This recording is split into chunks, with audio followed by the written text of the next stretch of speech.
Hoy nos acompaña en Periodista Digital Juan Ramón Rayo, autor del libro Crónicas de la Gran Recesión 2007-2009. Este joven economista compila en este volumen varios artículos suyos en medios como Libertad Digital o El Mundo, así como en prestigiosos think tanks como el Cato Institute de Estados Unidos. Bienvenido. Buenos días, ¿qué tal? Pues bueno, usted comienza a advertir sobre la crisis en el año 2007, antes de que los políticos, y no solo Rodríguez Zapatero, sino el conjunto de ellos y numerosos analistas, comenzaran a reconocer que se venía una crisis encima. ¿Cómo llegó usted a detectarla de forma tan prematura? Bueno, realmente, a ver, tampoco era una cuestión tan sumamente prematura. Es decir, en España, desde luego, ya se unían multitud de circunstancias, sobre todo la burbuja inmobiliaria que en algún momento tenía que estallar. Muchos creían que el precio de la vivienda siempre tenía que subir, subir y subir, incluso desligado de cualquier relación con los alquileres, que se mantenían más o menos estancados. Pero bueno, además en esos tiempos tuvimos varias circunstancias que ya alertaban de que se venía algo serio. Recordemos que en agosto de 2007 fue la famosa crisis de liquidez de la subprime, sobre todo originada en Francia por BNP Paribas, que no podía ni siquiera dar precio a sus fondos y donde los bancos centrales de todo el mundo tuvieron que llevar a cabo una acción coordinada para inyectar liquidez de manera extraordinaria en los mercados financieros. Claro, si tienes una mala teoría del ciclo económico, como sucede en la mayoría de los casos, ya no en los políticos que no tienen ni siquiera una teoría, sino en muchos economistas, es lógico pensar que, bueno, si bajando los tipos de interés o inyectando una mayor cantidad de crédito las cosas vuelven por donde nunca debieron salir, pues obviamente la acción concertada de agosto de 2007 te debía llevar a que las cosas se calmaran, a que se recondujera la situación, a que los incipientes impagos de la subprime terminaran. Pero claro, si tú sabes que esto es parte de un ciclo más grande, como explica la teoría austríaca del ciclo económico, lo de agosto de 2007 sabías que solo era un parche, que como mucho agravaría las cosas, pero que no las detendría ni mucho menos porque había que pasar por un periodo de contracción crediticia, más que contracción de reajuste crediticio, de reajuste de las estructuras de capital y sobre todo de reajuste de la estructura productiva. Y como eso desde luego no se había producido ni se puede producir en unos meses, pues en agosto-septiembre de 2007 y era un punto bastante claro, creo yo, para decir que el ciclo económico que había empezado en 2001-2002 ya estaba tocando, bueno, la expansión económica que había empezado en 2001-2002 estaba tocando a su fin. Usted lo explica desde la óptica de la economía austríaca, escuela de economía a la que usted se inscribe.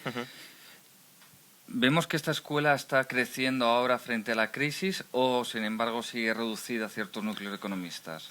Vamos a ver, entre el pueblo, por decirlo de alguna manera, sí está creciendo, obviamente, porque pues no está metido en su torre de marfil, ¿no? Y entonces ve una teoría que sí explica consistentemente lo que está sucediendo desde múltiples puntos de vista. No es una teoría perfecta, ni mucho menos, es una teoría que se sigue perfeccionando, que se sigue mejorando, que también cuando suceden acontecimientos como el presente, pues es capaz de observar la realidad, ver que no termina de encajar, preguntarse por qué no encaja en la teoría, buscar nuevos desarrollos teóricos, etcétera. Yo mismo, en cierta medida, he intentado pues enriquecer en parte la teoría tal cual la recibí, ¿no? En la academia es más complicado, es decir, desde luego no ha habido ni muchísimo menos, por desgracia, un giro de aceptación en la escuela austríaca, que siguen absolutamente marginados dentro del núcleo duro de la academia, pero sí es cierto, y eso sí es un cierto motivo para la esperanza, que sí se están produciendo ciertos desarrollos teóricos dentro del núcleo duro de la academia, que si bien no reconocen, o solo lo reconocen muy de pasada, alguna influencia austríaca, sí es cierto que van incorporando cada vez más elementos que ya tenían la teoría austríaca del ciclo económico.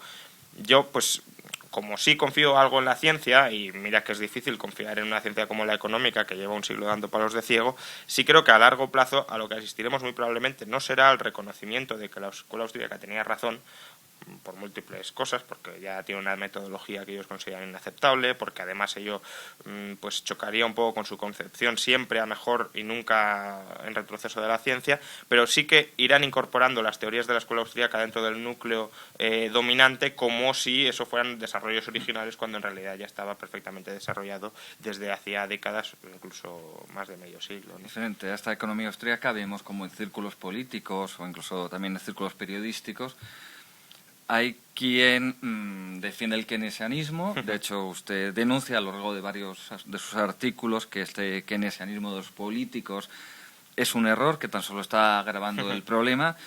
¿Por qué se siguen agarrando a estas ideas económicas y cómo se explica que, a pesar de lo que vemos, ellos se mantengan ahí? Bueno, yo creo que es una confluencia de varios factores, ¿no? Por un lado, pues, por desgracia, Occidente, sobre todo Europa, pues está dominado por la ideología socialista o de izquierdas. Entonces, la escuela austríaca, la receta que te puede dar para una crisis es o no hagas nada, porque probablemente te vayas a equivocar, ya que tú eres político y como político normalmente te equivocas, pues más vale que te quedes quieto a que empeore la situación, o si quieres mejorar las cosas, recorta el gasto muy sustancialmente, recorta impuestos, liberaliza el mercado, etcétera. Como esto es absolutamente inaceptable, y como también es inaceptable no hacer nada, porque parece que pues estás pasando de la población en unos momentos delicados, la respuesta ¿cuál es? Pues tratar de fijarse en cuáles son los problemas de la ciudadanía desde una óptica izquierdista. Entonces, si la ciudadanía, ¿qué problema tiene? Pues si tú le preguntas a cualquier empresario, te dice, ¿por qué las estoy pasando canutas? Porque no vendo, porque nadie me compra mi mercancía, porque las viviendas que antes se me las quitaban de las manos, ahora se me acumulan en stock. Por tanto, si el problema ha empezado supuestamente por no vender, ¿cuál es la solución? Pues vender. ¿Y cómo se vende? Pues si la gente no quiere comprar, el Estado les tiene que obligar a comprar. ¿Cómo? Pues sobre todo con gasto público o subsidiariamente bajando los tipos de interés para estimular de nuevo el endeudamiento y que ese endeudamiento de manera privada afluya hacia esos stocks de viviendas o de cualquier mercancía que resulte invendida. Bueno, esto es un error. Es un error principalmente porque no tenemos un problema de demanda, tenemos un problema de oferta. Es decir, no se está vendiendo no porque la gente se haya vuelto loca de repente y haya dejado de comprar, sino porque no se le está ofreciendo lo que realmente necesita. Por ejemplo, no necesitábamos 800.000 viviendas al año, simplemente se estaban vendiendo porque había una burbuja crediticia que a esos bajísimos tipos de interés y con ese importe tan sustancial de la financiación sí hacían posible vender esas viviendas, pero una vez eso colapsa, y colapsa por multitud de factores, entre otros porque al tiempo que estábamos expandiendo el número de de viviendas, había otros factores que se estaban quedando absolutamente desabastecidos, como las materias primas, ¿no? Lo estamos viendo ahora que hay un cuello de botella inmenso porque todo el capital se inmovilizó en viviendas y sectores anejos y no, en cambio, en producir materias primas. Entonces, cuando la burbuja crediticia deja de poder seguir creciendo y toda burbuja en algún momento revienta, claro, la demanda se contrae muy sustancialmente porque era una demanda basada en un crédito que no existe y que estaba distorsionando o redirigiendo el capital hacia áreas donde no tenían que ir. Entonces, no es un problema de demanda, porque es que es absurdo. Es decir, ahora tenemos a todos los keynesianos diciendo que no, que la gente está atesorando el dinero, que hay que volver a comprar. Bueno, ¿hay que volver a comprar el qué? ¿Pisos? Bueno, sí, si creemos en el espejismo absurdo de que podemos volver a la economía de 2007, entonces la respuesta sí es el keynesianismo, si es forzar a la gente a que consuma, a que gaste, a que invierta, aunque no quiere. Si somos conscientes de que la economía de 2007 tenía unos patrones de especialización absolutamente insostenibles y absolutamente abocados a la contradicción interna, pues obviamente necesitamos una reestructuración de la economía y ahí, desde luego, el keynesianismo no es la respuesta. ¿Usted cree entonces que el keynesianismo lo que hace es querer repetir los errores? Sí, es pensar que todo colapsa porque la gente deja de gastar, que el problema no está en la oferta, que no hay nada en la oferta que sea problemático. ¿Por qué? O porque consideran que la estructura productiva existente es la correcta, o porque consideran que eso se puede solucionar inmediatamente. Krugman dice, bueno, vale, a lo mejor no hay que producir tantas viviendas, pero ¿por qué no se produce inmediatamente otra cosa? Bueno, pues porque tenemos cementeras y no tenemos pozos de petróleo, ¿no? Entonces, la estructura de capital es algo bastante rígido. A mí siempre me gusta decir el ejemplo muy claro de que una cafetera no es un ferrocarril, entonces si tenemos ferrocarriles no tenemos cafeteras y viceversa. Si necesitamos cafeteras y tenemos un ferrocarril, pues habrá que reconvertir los ferrocarriles o reconvertir las fábricas que están produciendo ferrocarriles en fábricas para producir cafeteras. Y eso toma su tiempo, no es algo instantáneo, no es algo inmediato, porque la estructura de capital no es como un plastilina, es decir, no es algo que sea absolutamente maleable y que los políticos o los empresarios puedan reconstruir a placer.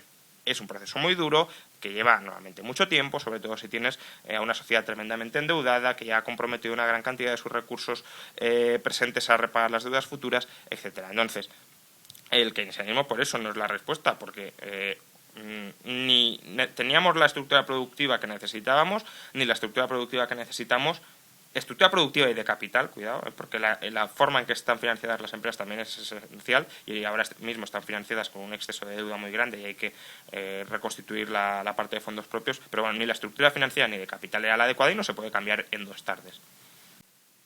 Otra de las ideas que usted defiende en su libro es que buena parte de los problemas que hemos vivido no se deben a una falta de regulación, sino a una mala regulación. Entonces, ¿en qué consistiría esa buena regulación que usted defiende?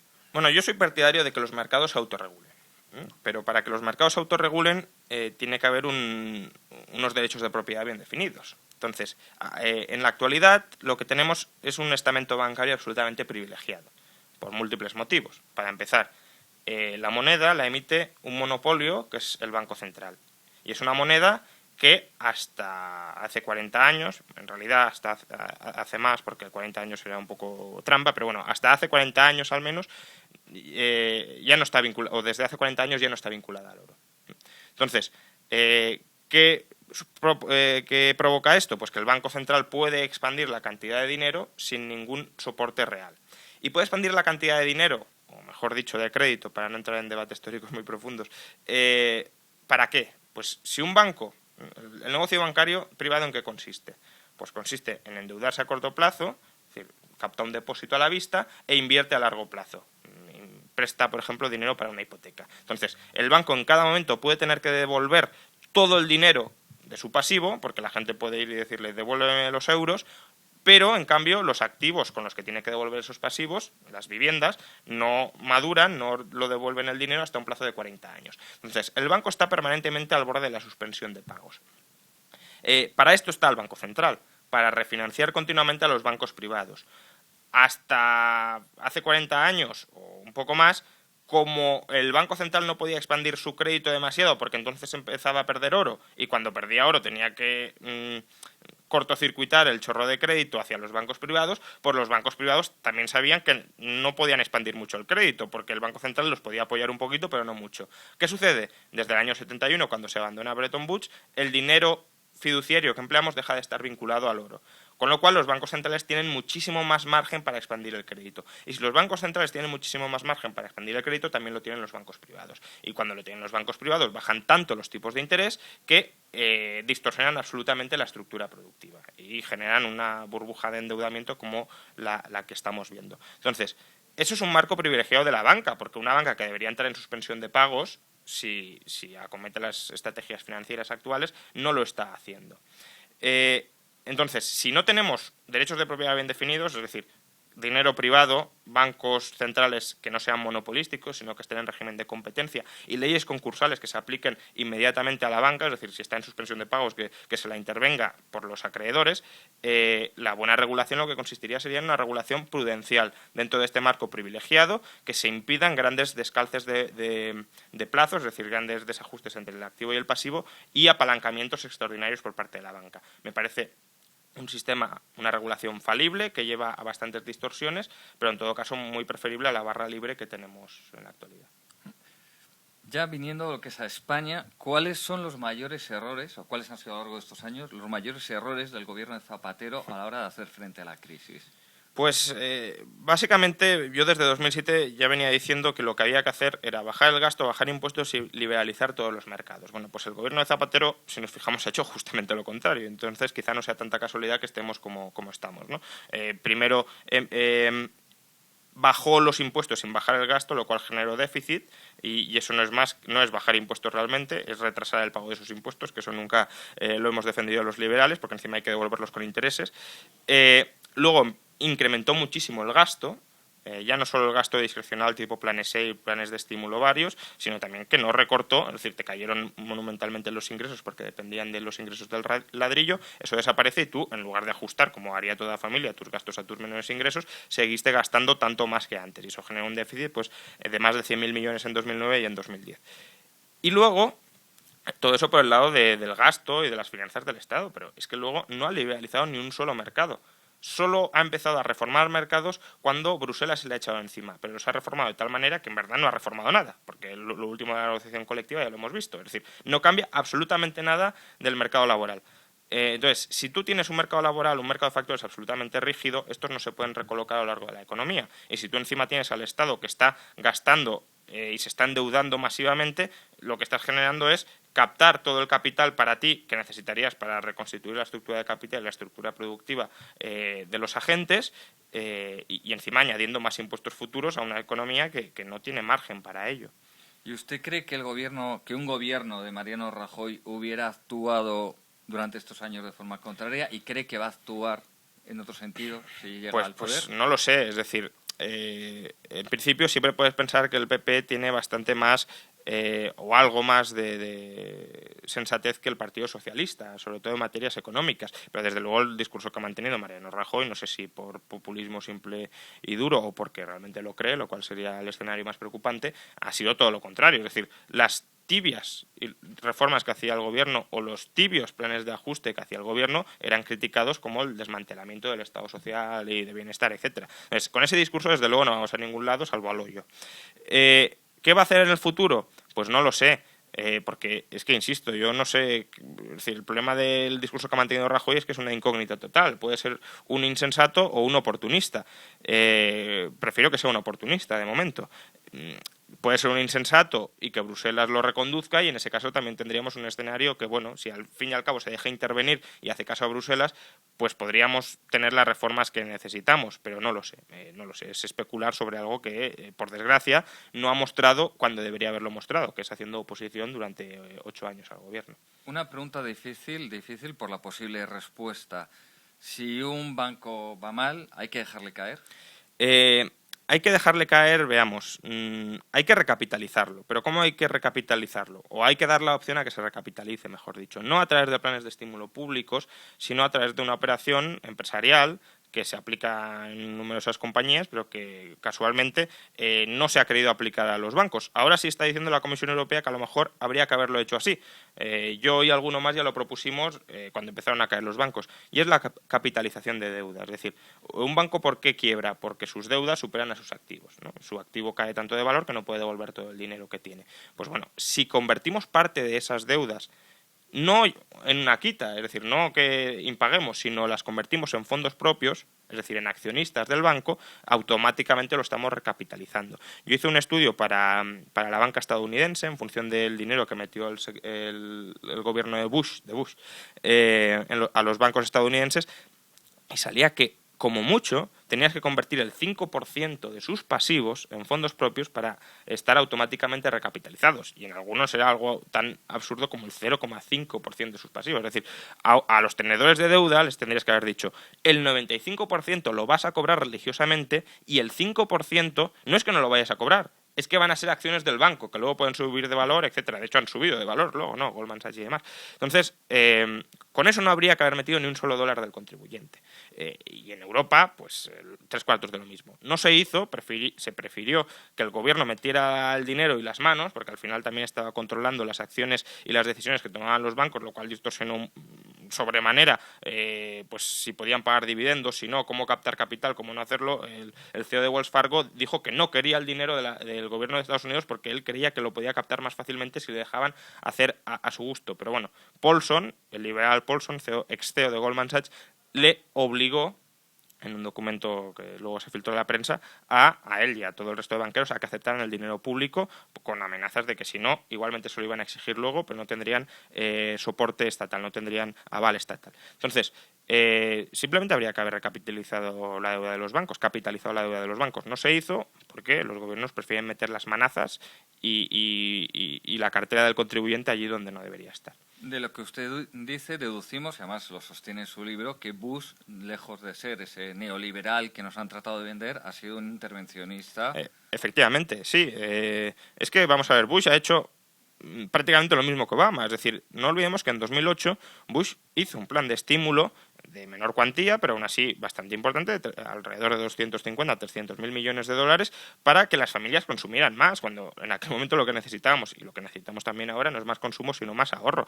Luego salvó a la banca con el dinero del contribuyente en lugar de o abrir la opción a la capitalización privada o bien dejarla caer. Solo se dejó caer a Lehman Brothers, que aceleró mucho el proceso. Es decir, ahora parece que Lehman Brothers haya sido un desencadenante de la catástrofe, podría haberlo sido, pero en realidad lo que hizo fue acelerar mucho las cosas y toda la muestra de la necesidad de que se tenía que reajustar toda la economía. Si hubiesen hecho lo mismo que con Bear Stearns en marzo, pues a lo mejor hasta dentro de un año no hubiese quebrado todo el sistema bancario. Bueno, eso lo aceleró. El problema es que luego lo detuvieron con dinero del contribuyente. No digo que fuera la peor de las opciones posibles, digo que había otras de mejores, como por ejemplo la que he expuesto de la capitalización privada, y todo se hizo por falta de convicción en el funcionamiento del libre mercado, desde luego. Aparte de, bueno, ya ahí entraríamos ya no solo en la actuación en el último año, ¿no? Pues todo el gasto desproporcionado en la guerra de Irak, el gasto social mismo en educación, en Medicaid y Medicare, etcétera,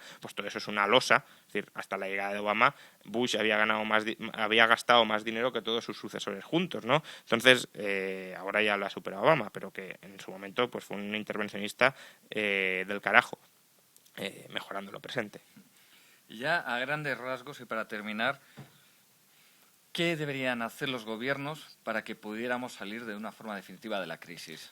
Pues cada vez se está dificultando más. ¿Por qué? Porque la pelota de deuda cada vez se hace más grande. Es decir, necesitábamos salir de esta crisis reduciendo deuda y lo que han hecho los gobiernos ha sido incrementar todavía más el endeudamiento. Con lo cual, las reformas que se planteaban en 2007, al menos las de ajuste del sector público, cada vez se complican más. ¿Por qué? Porque tenemos que devolver más dinero en intereses y por tanto hay menos margen para bajar el gasto y para bajar impuestos. Pero vamos, básicamente lo que he dicho y sigue siendo cierto. Hay que bajar el gasto de manera muy, muy importante. Incluso habría que aprovechar la oportunidad para plantearnos si no conviene un replanteamiento del papel del Estado que juega en nuestras vidas, pues por ejemplo privatizando educación, privatizando sanidad, etcétera, que no es algo que venga relacionado con la crisis, pero que sí es algo que, si se hiciera bien, permitiría liberar multitud de recursos que ahora están absolutamente despilfarrados en unos sectores que están prestando un servicio, pero lo están prestando de manera bastante eficiente, sobre todo la educación, y bastante cara. Pues un replanteamiento del papel del Estado que juega en nuestras vidas para reducir muy drásticamente el gasto público, para reducir luego los impuestos, que eso permitiría que la gente tuviese más renta disponible para amortizar deuda, para acometer nuevas inversiones, y luego una liberalización completa de todos los mercados. ¿Eso con qué objetivo?